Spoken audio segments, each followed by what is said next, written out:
Police نے 14 مئی کو فلسطینیوں کی حمایت میں پینٹنگ بنانے پر گرفتار کیا تھا کو اب رہا کیا گیا ہے۔ پولیس نے مدثر کو 3 دن بعد بغیر کسی چارج درج کیے رہا کیا۔ گل نے فلسطین کی حمایت میں سری نگر کے ایک پل پر وی آر فلسطین گریفٹی بنائی تھی جو سوشل میڈیا پر وائرل ہو گئی، جس کے بعد گل کو پولیس نے گرفتار کیا۔ مدثر نے کہا کہ انہوں نے گریفٹی فلسطینیوں کی حمایت میں بنائی۔ اگر یہاں اپنے آرٹ کے ذریعے اپنے احساسات کو ظاہر نہیں کر سکتے تو پھر کون سا راستہ بچتا ہے؟ جیسا کہ آپ سب لوگوں کو پتہ ہوگا کہ ریسنٹلی یہاں پہ جو پاچھے باغ میں فلسطین کے بارے میں جو پیسفل پروٹیسٹ ہوا تھا فرائیڈے کے دن آفٹر فرائیڈے پریئرس، تو اس میں میں نے وہ فلسطین کے ریلیٹڈ وہ فلسطینی عورت کا وہ فیس پینٹ کیا تھا گریفٹی آرٹ میں، بالکل آئرن برج پہ۔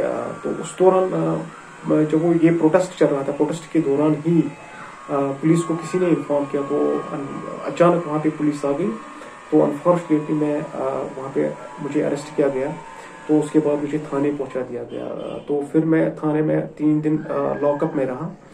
تو لاک اپ میں رہنے کے دوران مجھے یہ پتہ نہیں تھا کہ مطلب یہ خبر سوشل میڈیا پہ اتنی وائرل ہو جائے گی کہ انٹرنیشنل میڈیا نے اس پہ سوال اٹھائے، لیڈرز نے اس پہ مطلب ٹویٹ کیے، تو جس پر میری رہائی ہو گئی۔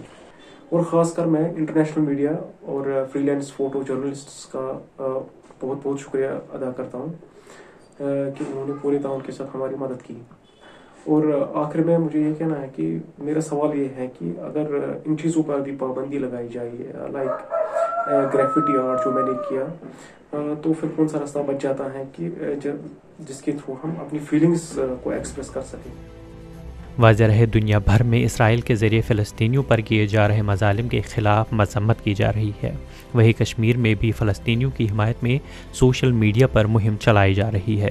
اس بیچ سیکیورٹی فورسز نے کشمیری نوجوان مدثر گل کے ساتھ ساتھ 20 مزید کشمیریوں کو حراست میں لیا تھا۔ سری نگر سے سجاد امین کی رپورٹ۔